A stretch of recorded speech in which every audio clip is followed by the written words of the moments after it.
पुंडलीकवरदा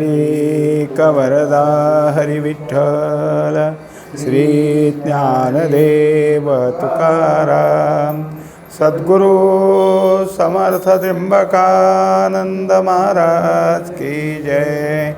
माऊली ज्ञानेश्वर महाराज की जय। जगद्गुरु तुकाराम महाराज की जय। श्री गुरुदेव दत्त। ज्योतिषामपि तज्ज्योतिस्तमसः परमुच्यते। ज्ञानं ज्ञेयं ज्ञानगम्यं हृदि सर्वस्य अधिष्ठितम्। हा 17वा श्लोक आहे। ज्ञेय सांगण्याकरता जो काही विषय सुरू झाला होता 12व्या श्लोकापासून तो आत्तापर्यंत सांगत आलेले आहेत। याच्यामध्ये परमात्मा मागच्या श्लोकात आपल्याला झाले की सूक्ष्मात सूक्ष्म आहे, अतिसूक्ष्म असणारा, पण तो नुसता सूक्ष्म नाही, तर त्याच्यामुळं सगळ्या काही गोष्टी घडत असतात। का घडतात तर त्याच्या ठिकाणी स्फुरद रूपत आहे। जसं त्याला आपण म्हणतो की सच्चिद आनंद, तसं दुसरं नाव आहे सत्ता, स्फुरण आणि सुख। मग स्फुरणामुळं जे काही आहे त्या सगळ्यांचं कार्य होत राहतं। त्यात ज्यांच्या ठिकाणी जे क्रिया आहेत त्या क्रियेची सगळी कार्य तिथं घडत असतात। त्याच्याकरता महत्त्वाची गोष्ट सांगितली की जी काही ज्योती आहे ती म्हणजे प्रकाशत्व। त्या प्रकाशत्वाचं प्रकाशत्व कोण आहे तर हा परमात्माच आहे। आता प्रकाशत्व आणि त्या प्रकाशाचं जे काही असेल त्या प्रकाशाचं प्रकाशत्व, मग कोण आहे प्रकाशरूप?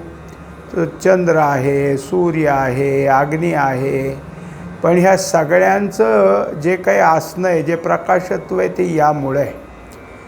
आता काय आहे की माऊलींचं एक अभंगातलं चरण आहे, ज्ञानदेव म्हणे ज्योतीची निज ज्योती, ते हे उभी मूर्ती विटेवरी। तेव्हा भगवंत काय आहे किंवा परमात्मा कोण आहे तर ह्या संपूर्ण ज्या काही ज्योती स्वरूप आहे त्या सगळ्यांची तो ज्योती। तुकाराम महाराजही म्हणतात की अंतरीची ज्योती प्रकाशली दीप्ती। हा काय आहे? प्रकाशरूप आहे। मग जे प्रकाश तत्व आहेत किंवा प्रकाशाची जे काही आपल्या माहितीत असलेले आहेत त्यांच्या ठिकाणी प्रकाशत्व याच्यामुळे। आणि त्याच्यात एक आहे की त्याच्यातून जे काही अज्ञान आहे ते अविद्या कार्य अज्ञान ते ह्याच्या पुढं उरत नाही। एकदा ह्याचं प्रकाशत्व जागं झाले की पुन्हा अविद्या कार्य काही उरत नाही। ते सगळं काय आहे की हे सगळं एकदा हे ज्ञान स्वरूप जागं झालं की त्याचं काहीच राहत नाही। म्हणजे जसा एखाद्या खोलीमध्ये दिवा लावला की त्या खोलीतला अंधार नाहीसा होतो, तसं ज्ञान जागं झालं की ज्ञानाच्या जागी असणारं हे सगळं निघून जातं। तेव्हा हे सगळं जे काही आहे त्याला काय केलं की जे ज्ञेय म्हणून आत्तापर्यंत सांगितलं ते ज्यामुळं आहे, कशामुळं कळालं तर ज्ञानामुळं कळालं। म्हणून जे ज्ञान, पण ज्यांच्या ठिकाणी ते ज्ञान आहे असा ज्ञान घेऊन ज्ञेयाकडे जाणारा जो असतो त्याला म्हणायचं ज्ञाता। ज्ञाता ज्ञान ज्ञेय असं जे आहे हे सगळं समजून येईल आणि मग लक्षात येईल की प्रत्येकाच्या हृदयस्थ याचंच अधिष्ठान आहे, हाच त्या ठिकाणी सगळीकडं आहे। जे अग्नीचे दीपन, जे चंद्राचे जीवन, सूर्याचे नयन देखती जेणे। तेव्हा जे काही आत्ता आपण विचार केला तसंच अग्नी असो, चंद्र असो, सूर्य असो, हे सगळे काय आहेत? तुम्हा आम्हाला प्रकाश देणार आहेत, आपल्या माहितीतलेत।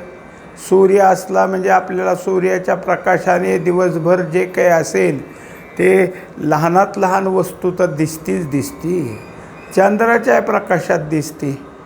पण काहीच नसलं तर आपण अग्नीच्या प्रकाशात म्हणजे दिवा लावून तरी पाहतो, दिव्याच्या प्रकाशातही दिसते. पण हे सगळे जे प्रकाश रूपात आहेत, या संपूर्ण प्रकाशाला परमात्म्याचा प्रकाश आहे म्हणून न तद्भासयते तेजो न सूर्य न शशांक, हे सगळे जे आहेत ते एका याच प्रकाशावर आहेत.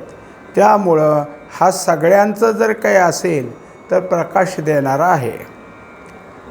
जयाचेनी उजियेडे तारांगण उभडे महातेज सुरवाडे जेने रहाटे. आता एवढं आकाशामध्ये तारा दिसतात, कितीतरी चांदण्यात, कितीतरी चांदण्याच्या ठिकाणी लुक लुक लुक लुक केलेलं दिसतं. आणि किती लांब असतील आपल्यापासून, आपल्याला त्याचं काय आहे, किती अंतर आहे हे सुद्धा सांगता येत नाही. पण त्या तिथून चमकतात. ते तिथं तेज कुणाचं आहे? तेव्हा सांगितलं की जयाचे आणि उजेडे यानंच त्यांना प्रकाशित केलं आहे. आणि म्हणून हे सगळे तारांगण आपल्या पुढं दिसतात. एवढंच काय, या सगळे जे काही तेज देणारे आहेत त्या सगळ्या तेजामुळं आपल्याला हे जे काही दिसतं समोर सगळं, आणि त्याचं जे स्वरूप आहे ते सगळं पाहायला गेलं तर त्याच्या या सगळ्या प्रकाश तत्वाच्या सत्तेवर हे सगळं प्रकाशत्व आहे. म्हणजे तीच एक सत्ता आहे. जे आदीची आदी, जे वृद्धीची वृद्धी, बुद्धीची जे बुद्धी, जीवाचा जीव. एकंदरीत आपल्याला कसं असतं की जे आपण आता आहोत, मग आपण कुठूनपासून आहोत तर आपल्या जन्मापासून. पण आपल्या जन्माअगोदर काहीतरी आहे ना. मग जसं आपण म्हणतो की आमच्या जन्माच्या अगोदर आमचे वडील आहेत, त्यांच्या अगोदर आमचे आजोबा आहेत, त्यांच्या अगोदर आमचे पणजोबा आहेत, त्याच्या अगोदर आमचे त्या पणजोबाचे वडील, असं करत सगळ्यात आद्य पुरुष कोण आहे हे शोधलं तर ते आमचं काय आहे, कोणत्या ऋषीपासून गोत्र आहे ते ऋषीचं नाव निघतं. आणि तरीसुद्धा त्याच्या अगोदरचं कोणी आहे. म्हणून याला काय केलं, सगळे जे काही तुम्ही ज्याला आदी आदी आदी म्हणतात त्याचा हे आदी, सगळं जे काही आलं ते याच्यापासून पुढं आलं. म्हणून हा परमात्मा सगळ्याच्या अगोदर आहे. जे काही दिसत असेल किंवा जे वाढत जातं आहे, जे विकसित होत जाते, त्या सगळ्याच्या विकासाचा हाच मुख्य आहे. याच्यामुळं सगळे बाकीचे विकसित होतात. बुद्धीचे जी बुद्धी, तेव्हा आपल्या सगळ्याकडं बुद्धी आहे आणि बुद्धीने आपल्याला समज आहे. पण ही समज काय तेवढीच ठेवून नाही चालत, ते बुद्धी वाढवावी लागते. याचा अर्थ प्रगल्भ करावी लागते. म्हणजे त्या बुद्धीत जितकं आपण शिकून घेऊ तितकी ती अजून काय आहे, वाढत जाईल. याचा अर्थ तिच्या ठिकाणचं बोधव्य वाढल. मग हे सगळं ज्ञानच आहे. हे ज्ञान कोण आहे तर हा परमात्मा आहे. म्हणून परमात्माच बुद्धीच्या ठिकाणची बुद्धी आहे. शिवाय ह्या संपूर्ण जे काही आपण ज्याला जीव म्हणतो तो जीव आपल्या अविद्या कार्यातून आहे. पण ह्या जीवाचं जीवत्व कुणामुळे तर तो कूटस्थाचं प्रतिबिंब आहे. मग तो जीवाचा जीव म्हणजे बिंबरूप असलेलं कूटस्थ हे जीवाचा जीव आहे. जे मनाचे मन, जे नेत्राचे नयन, कानाचे कान, वाचेची वाचा. आता प्रत्येक ज्या काही गोष्टी आपल्याकडं आहेत आणि ज्या आपण काय आहे सतत बोली भाषेमध्ये असतंच झालं. तत्त्वज्ञानाचा अभ्यास करायला लागलं तरी आपल्याला ह्या सगळ्या गोष्टी काय आहेत, मान्य आहेत. तत्त्वज्ञान माहीत नसलं तरी मनुष्य मन, बुद्धी, चित्त, अंतःकरण सगळं जाणतो किंवा म्हणत तरी असतो. पण या मनाला मनपणा कुणामुळं आला तर तो परमात्म्यामुळं. एवढंच काय की आपल्या डोळ्याची जी काही असणारी दृष्टी, त्या दृष्टीचा द्रष्टा तोच आहे, कानाचाही कान तोच आहे. एरवी कसं आहे तो तुम्ही आम्ही डोळे आहेतच, पण त्या डोळ्यातला हा जर दृष्टेपणा, ती दृष्टी जर काढून घेतली तर नुसतंच डोळा आहे. मग त्या डोळ्याला काय दिसल झालं. कान आहेत, सगळं दिसतंय, पण त्याला ऐकायचं सगळं संपलं तर मग काय. मग तो जो काय आहे त्याच्या ठिकाणी सुद्धा कान असून ऐकायला येत नाही. ऐकणं कोणाचं आहे? तर ऐकणं हा परमात्मा आहे. डोळ्याच्या ठिकाणी पाहण्याचं दृष्टी त्याचीच, कानाच्या ठिकाणचा तोच आहे. वाचेची वाचा. तसंच आता आपल्याला माहीतच आहे की जे आपण बोलत असतो ते वाचा आहे. त्या वाणीला वैखरी म्हणतात. पण त्याच्या अगोदर मध्यम आहे. काय बोलायचं आहे ते मध्यमेमध्ये ठरतं. त्याच्या अगोदर पश्यंती आहे.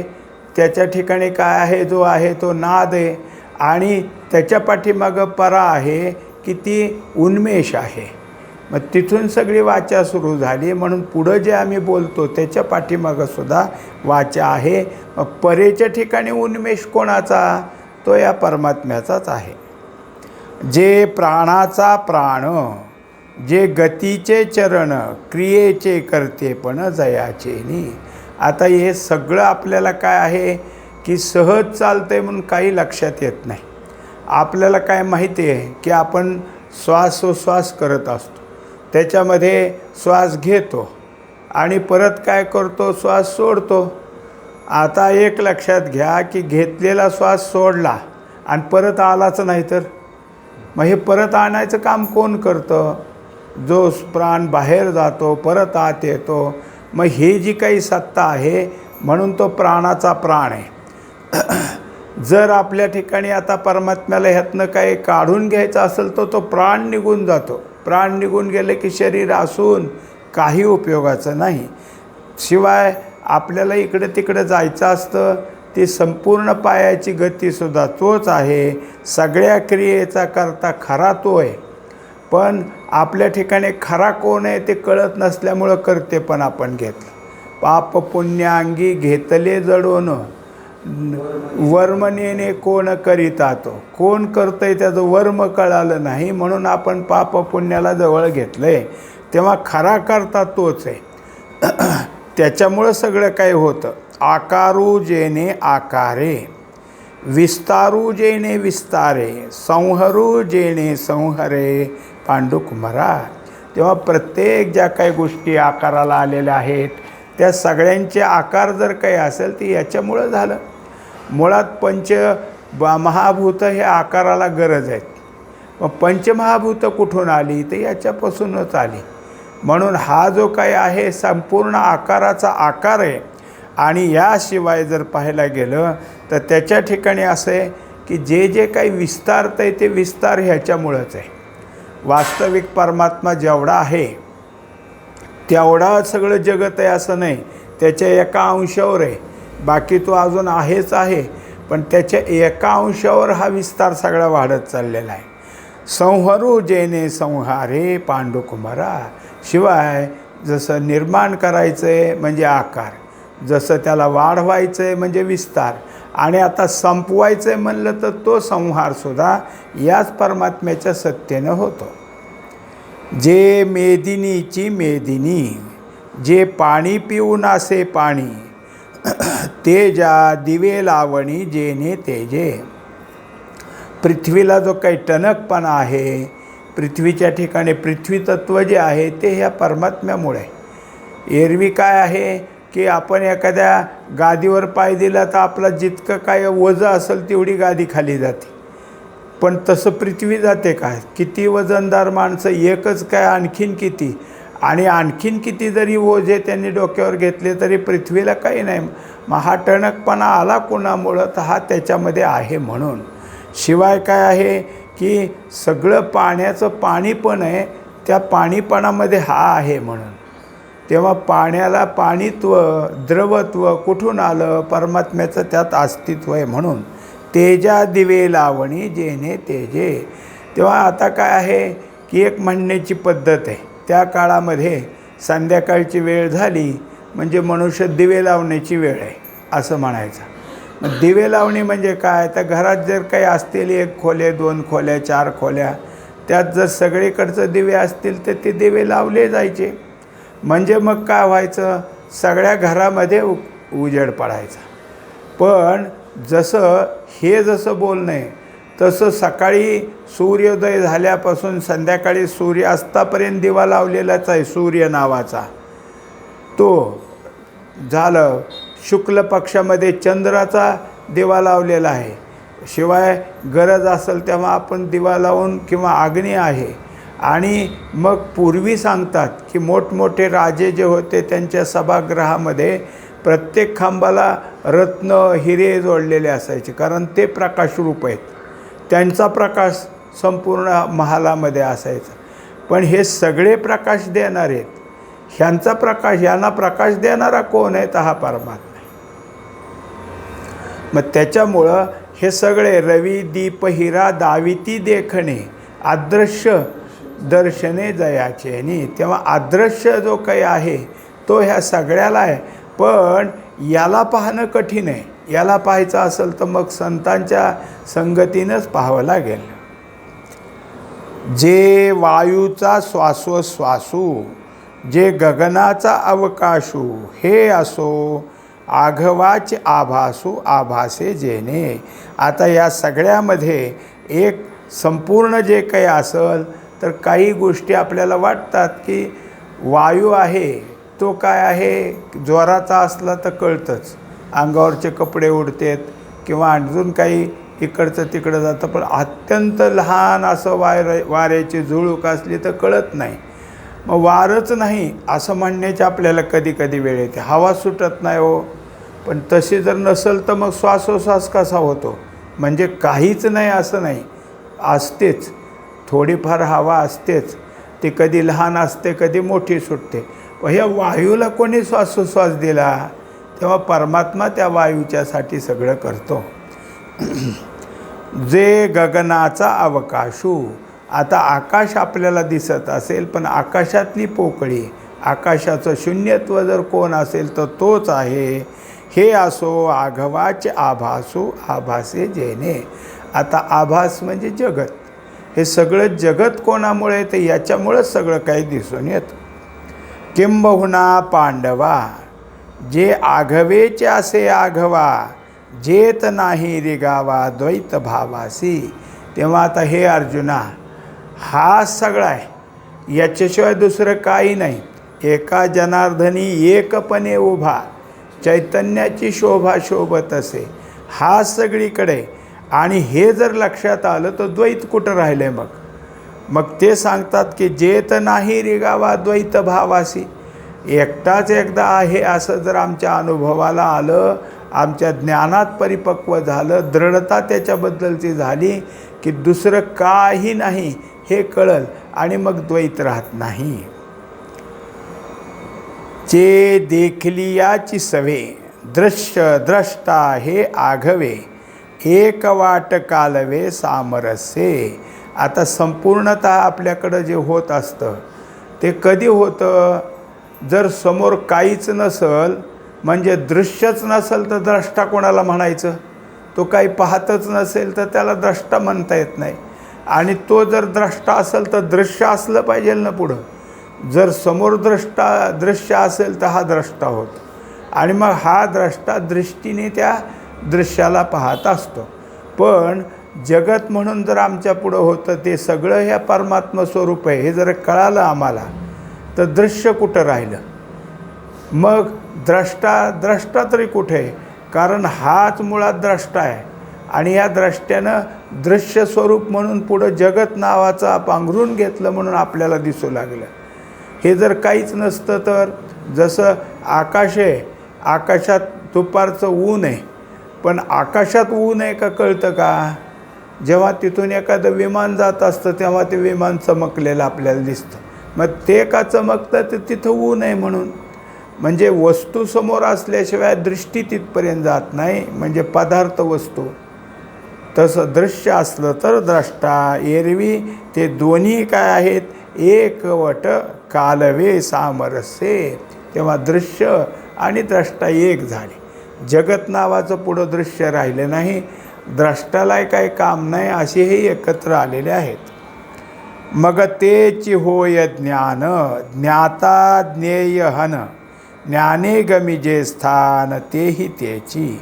एकंदरीत या सगळ्या आत्तापर्यंत आपण त्रिपुटी पाहत होतो. पहिल्यांदा जसं आपल्याला क्षेत्र सांगून पुढं ज्ञान सांगायला सुरुवात केली, आता ज्ञेय सांगायला सुरुवात केली होती. ते ज्ञेय सांगत सांगत आले आणि मग या ज्ञेयाला शोधणारा जो होता तो ज्ञाता आहे आणि त्या ज्ञात्यानं शास्त्राकडून संताकडून परमात्म्याची परोक्ष ज्ञानाने ओळख करून घेतली, ते ज्ञेय निश्चित केलं आणि ते ज्ञेय शोधायला निघाला. शेवटी अंतःकरणात सगळं बाजूला करून ज्ञेयाला पाहिलं. हे जर सगळं होत असेल तर कसं होत होतं? हा ज्ञाता होता, ज्ञेयाकडं चालला होता, ते ज्ञानाद्वारे. ज्ञान हे त्याचं साधन होतं. आता त्याच्यामुळं ज्ञाता, ज्ञेय आणि ज्ञान हे काहीच राहिलं नाही. याचं कारण ज्ञाता ज्ञेयाशी एकरूप झाला. उदाहरण देतात की मीठ गेलं पाणी तपासायला, कसं आहे पाणी म्हणले बघून येतो. आता त्यात गेल्यावर ते विरलंच. विरल्यानंतर त्याच्या ठिकाणी जे मीठ पाणी आहे तो त्याच्याशी एकरूप झाल्यावर ते आलंच नाही परत. तसं हा ज्ञेय शोधायला निघालेला ज्ञाता ज्ञानासह त्याच्या ठिकाणी विरून जातो. त्यामुळं ते हे ज्ञान, ज्ञेय हे स्थान आपण पाहिलं.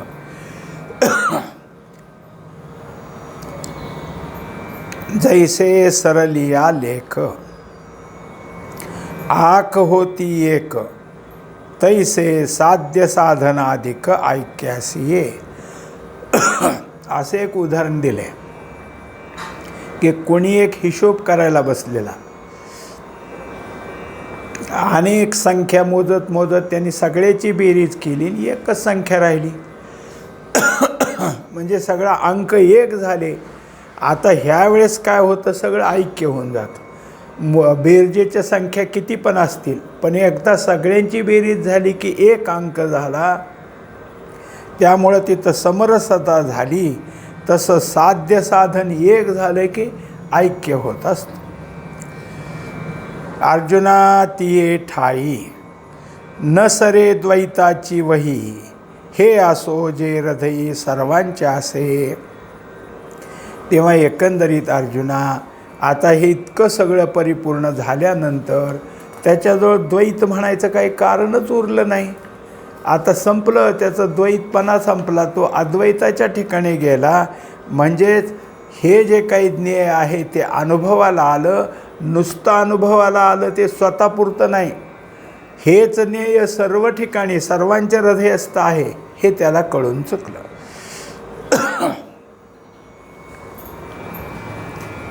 इति क्षेत्रं तथा ज्ञानं ज्ञेयं चोक्तं समासतः, मद्भक्त एतत् विज्ञाय मद्भावायोपपद्यते.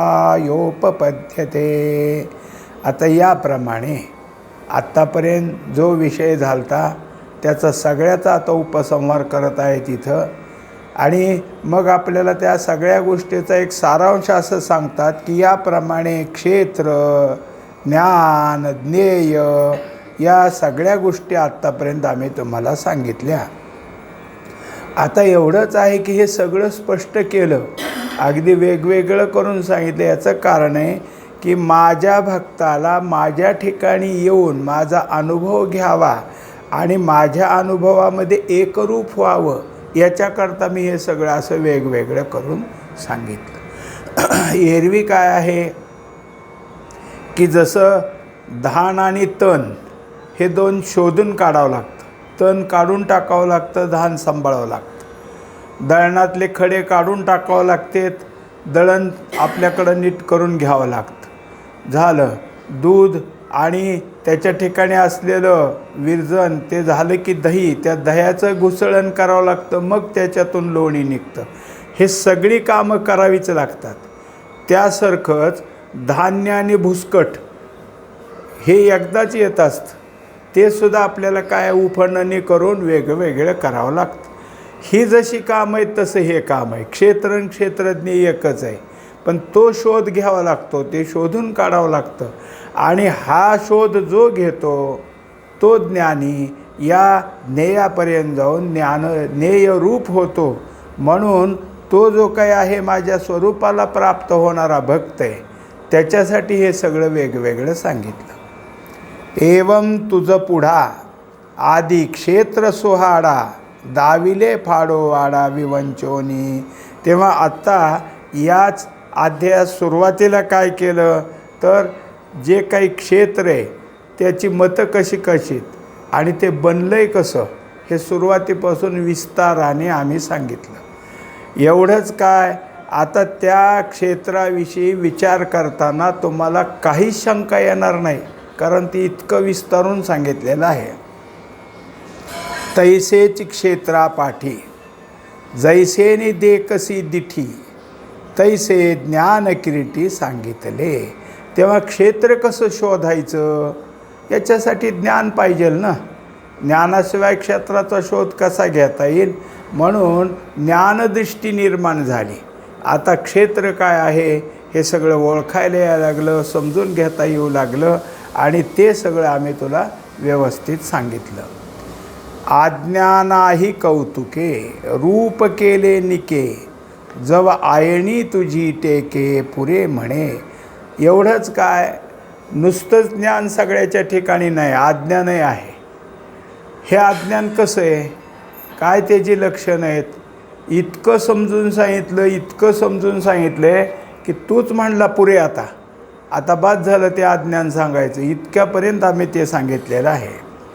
आणि आता हे रोकडे उपपत्तीचे निपवाडे निरूपिले उघडे ज्ञेय पैगा. आता इतक्यानंतर ज्ञेय सांगत असताना त्याचा सूक्ष्मांश काय आहे, ते कुठं कुठं कसं आहे, काय त्याच्यामुळं हे सगळं कसं दिसतं तेच खरं ज्ञेय आहे. इतकं सांगण्याकरता त्या ज्ञेयाची जेवढ्या काही आम्हाला काय आहे त्याची लक्षणं आहेत किंवा त्याच्याबद्दलचं महत्त्व आहे ते सगळं सांगितलं. हे आघवीच विवंचना बुद्धी भरोनी अर्जुना मत्सिद्धी भावना माझिया येती. इतकं सगळं कशासाठी सांगितलं तर हे तुमच्या बुद्धीत यावं, तुमच्या बुद्धीने ह्या सगळ्या गोष्टी सांगितल्याप्रमाणे जाणाव्यात आणि जाणून एकदा ह्या ज्ञेय स्वरूप असणारा मी माझ्यापर्यंत आला की तुमचा भाव पक्का होईल आणि ज्याचा भाव पक्का होईल तो माझ्याशी एकरूप होईल. देहादी परिग्रही संन्यासू करोनियाजीही जीव माझ्या ठाई वृत्तिको केला.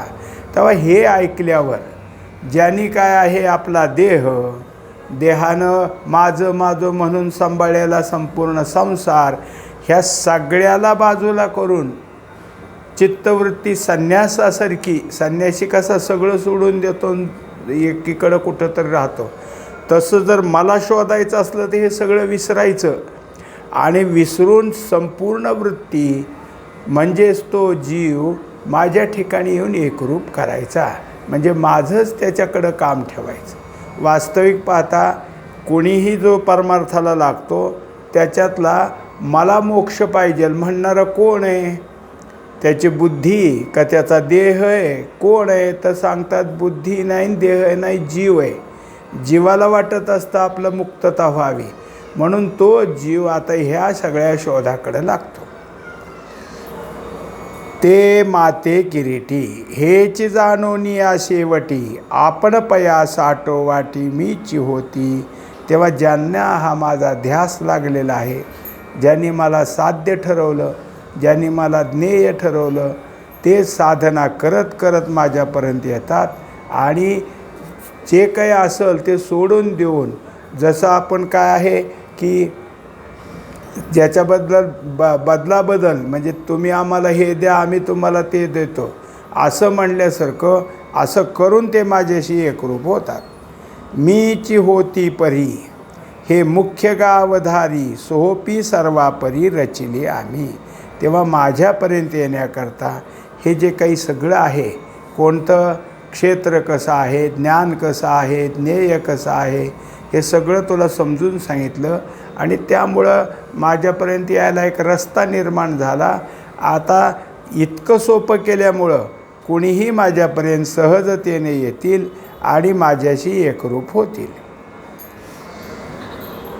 कडा पायरी कीजे निराळी माचू बांधिजे आथावी सुईजे तरी जैसे. त्याला उदाहरण दिलं. एखादा असा उंच कडा असला, कसं चढायचं तर मग त्याच्या पायऱ्या केल्या, तिथं तिथं खोबणी पाडून पायऱ्या केल्या, आता कड्यावर जाता येऊ लागलं. दुसरं सांगितलं की आकाशातच असं माचण बांधायचं आहे. मग त्याच्याकरता काही करून त्याच्यावर बांधलं. आता त्याच्यावर चढून सगळीकडे काय आहे पिकाचं राखण वगैरे सगळं काही करता येतं. आणि जर पाण्यातून पलीकडं जायचं असलं तर नाव बनवली, नावेतून जसं पलीकडं जाता येईल हे कसं केलं की काय काय करायचे त्याचे उपाय केले. तसं माझ्यापर्यंत यायचे असले तर हे सगळे उपाय सांगितलेले आहेत. एरवी आघवेची आत्मा हे सांगो जरी विरोत्मा, परी तुझिया मनोधर्मा मिळेल ना. तेव्हा आता ज्या ज्या संत महात्म्यानं आत्मानुभव घेतला आहे त्यांनी जर तुम्ही आम्हाला येऊन सांगितलं काय नाही हो जग नाही फक्त आत्मा आहे, काय आपल्या म्हणले असतं कसं आता हे सगळं तर आम्हाला दिसतं आहे, सगळ्याशी आम्ही व्यवहार करतो, असं कसं तुम्ही म्हणता. लगे पटलं नसतं. म्हणून तुला अगोदर सगळं सांगितलं, क्षेत्र काय आहे, त्याचं काय स्वरूप आहे, ज्ञान काय आहे, काय स्वरूप आहे, हे सांगितल्यावर तुझ्या मनाला आता पटलं. म्हणून मी इतके सगळे मला त्याच्यातली तपशीलवार विस्तार करावा लागला. पुंडलिक वरदा हरी विठ्ठल, श्री ज्ञानदेव तुकाराम, सद्गुरु समर्थ त्र्यंबकानंद महाराज की जय, माऊली ज्ञानेश्वर महाराज की जय, जगद्गुरु तुकाराम महाराज की जय, श्री गुरुदेव दत्त.